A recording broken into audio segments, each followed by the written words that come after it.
భగవతే వాసుదేవాయ. నీ పుత్రుని వీరమరణం గురించి నువ్వు శోకించకు మాత.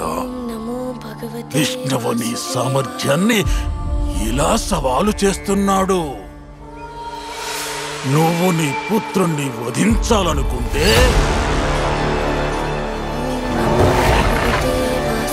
వాడు తన భక్తుణ్ణి కాపాడాలనుకుంటున్నాడు.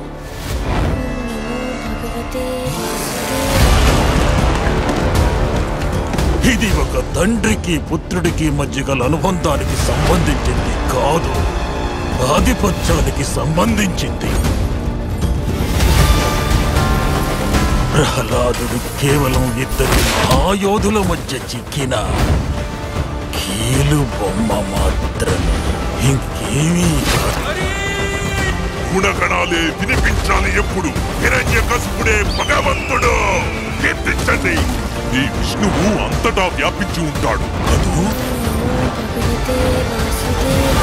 అలా అయితే అతడు ఈ స్తంభంలో కూడా ఉండాలిగా. అందులోనూ ఉన్నారు.